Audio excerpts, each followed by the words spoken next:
రేయింబవళ్ళు కాయ కష్టం చేసి సేద్యం చేసిన రైతన్న అడుగడుగున ఎవరో ఒకరి చేతిలో మోసపోతూనే ఉన్నారు. తాజాగా గత కొంతకాలంగా కొనుగోలు కేంద్రాల ద్వారా రైతన్న పండించినటువంటి పంటను ప్రభుత్వం సేకరిస్తుంది. అంటే సహకార సంఘాల ద్వారా కావచ్చు, మరోవైపు ఇటు ఐకేపీ కేంద్రాల సహకారంతో కొనుగోలు కేంద్రాలను ఏర్పాటు చేసినటువంటి ప్రభుత్వం రైతులు పండించినటువంటి పంటను గత కొంతకాలంగా సేకరిస్తూ వస్తుంది. ఈ క్రమంలోనే ఉమ్మడి నిజామాబాద్ జిల్లాకు సంబంధించి కొన్ని ప్రాంతాల్లో ఇప్పటికే దళారులు మాత్రం పూర్తి స్థాయిలో దగా చేసినటువంటి సిచ్యువేషన్స్ మనం చూస్తాం. అడుగడుగున దళారుల చేతిలో రైతన్నలు మోసపోతూనే ఉన్నారని చెప్పొచ్చు. మరీ ముఖ్యంగా కామారెడ్డి జిల్లాకు సంబంధించి అందులో నిజాంసార్ మండలంతో పాటు మహమ్మద్నగర్ మండలంలో గత 2-3 రోజుల నుంచి పూర్తి స్థాయిలో కడతా పేరుతో కావచ్చు, పొల్లు పేరుతో పూర్తి స్థాయిలో క్వింటాలకు దాదాపు 5 కిలోల మేర ధాన్యం మాత్రం అక్రమంగా తూకం వేసినటువంటి పరిస్థితి మనం చూస్తున్నాం. ఈ క్రమంలోనే రైతన్నలు అయితే పూర్తిస్థాయిలో లబోదిబం అంటున్నటువంటి సిచ్యువేషన్స్ మనం గమనిస్తున్నాం. ఈ క్రమంలోనే అధికారులు పత్త లేకుండా పోయారు. ఇక్కడ లోకల్ లీడర్లు కూడా పత్త లేకుండా పోయినటువంటి నేపథ్యంలో రైతులు ఎవరికి చెప్పుకోవాలో, తమ గోడును ఎవరితో వెళ్ళిపోసుకోవాలో దిక్కుతో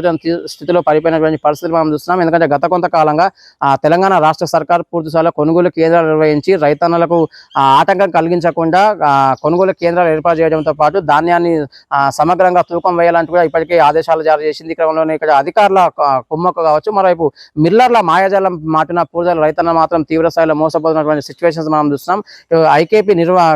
ఐకేపీ ద్వారా కావచ్చు, సహకార సంఘాలకు సంబంధించి ఈ రెండింటి ద్వారా ఇప్పటికే ఆ కొనుగోలు జరుగుతున్నటువంటి పరిస్థితి. కామారెడ్డి జిల్లాకు సంబంధించి నిజాం సాగర్ మండలంతో పాటు మహమ్మద్నగర్ మండలంలో గత 2 రోజుల నుంచి కూడా పూర్తిస్థాయిలో రైతులను అయితే నిలువు దోపిడీకి చేసినటువంటి రైస్ మిల్లర్లతో పాటు రైస్ మిల్లర్ల మిలాఖత్ అయినటువంటి మరికొంతమంది ఇటు సహకార సంఘాలకు సంబంధించిన అధికారులు కావచ్చు, మరొక ఐకేపీకి సంబంధించినటువంటి అధికారుల పూర్తి స్థాయిలో మిలాఖత్తో రైతన్నలు మాత్రం తీవ్ర స్థాయిలో మోసపోతున్నారని కూడా వారు వాపోతున్నటువంటి పరిస్థితి మనం చూస్తున్నాం. తూకం వేసేటటువంటి క్రమంలో పూర్తి స్థాయిలో రైతన్న మాత్రం పూర్తిలో క్వింటాలకు 5 కిలోల మేర ధాన్యం మాత్రం నష్టపోతున్నటువంటి పరిస్థితి మనం చూస్తున్నాం.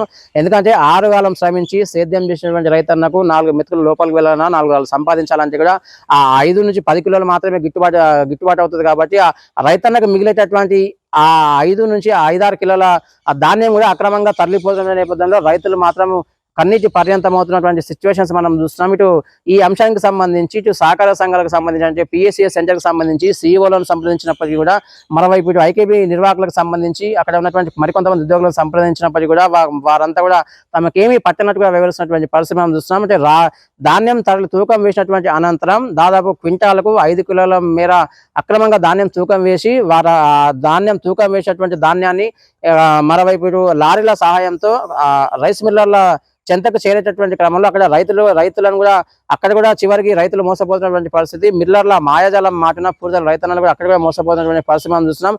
ఆ కడతా పేరుతో కావచ్చు, పొల్లు పేరుతో కావచ్చు, మరి వెయిట్ లాస్ పేరుతో ఈ మధ్య కాలంలో వెయిట్ లాస్ పేరుతో పూర్తి స్థాయిలో రైస్ మిల్లర్లు మాత్రం మాయాజాలాన్ని ప్రదర్శిస్తున్నటువంటి పరిస్థితి మనం చూస్తున్నాం. ఎందుకంటే గత కొంతకాలంగా ఈ వ్యవహారం అయితే నడుస్తున్నప్పుడు కూడా ఇటీవల కాలంలో బట్టబయలైనటువంటి పరిస్థితి మనం చూస్తున్నాం. ఎందుకంటే తూకం వేసినటువంటి ధాన్యాన్ని కడతా పేరుతో కావచ్చు, పొల్లు పేరుతో మనకు వెయిట్ లాస్ పేరిట పూర్తిలో రైతులను మాత్రం మిల్లర్లు కూడా ముంచుతున్నటువంటి సిచ్యువేషన్స్ మనం చూస్తున్నాం. ఎందుకంటే సహకార సంఘాల నిర్వాహకులు కావచ్చు, మరోవైపు అక్కడ ఉన్నటువంటి ఆ సిఇఓలు కూడా పూర్తిగా తమ చేతి వాటాన్ని ప్రదర్శించే ప్రయత్నం చేస్తున్నారని రైతులు లబోదిబమంటున్నటువంటి పరిస్థితి మనం చూస్తున్నాం. మరోవైపు ఐకేపీ ఆధ్వర్యంలో నడుస్తున్నటువంటి కొనుగోలు కేంద్రాల్లో కూడా ఈ దందా అయితే మొదలైనటువంటి పరిస్థితి మనం చూస్తున్నాం. ఎందుకంటే మొన్నటికి మొన్న నిజాంసార్ మండలంలోని ఒక గ్రామానికి చెందినటువంటి 10ల సంఖ్యలో రైతులను పూర్తిస్థాయిలో ఐకేపీ నిర్వాహకులు కావచ్చు, ఐకేపీలో ఉన్నటువంటి మరికొంతమంది ఉద్యోగస్తులు పూర్తి స్థాయిలో గాంధారికి రైస్ మిల్లర్లతో మాట్లాడుకోమంటూ కూడా పూర్తి స్థాయిలో అక్కడ గాంధారిలో ఉన్నటువంటి కొంతమంది రైస్ మిల్లర్ల వరకు కూడా వెళ్లాలని సూచన చేసినట్టు మనకు తెలిసినటువంటి సమాచారం.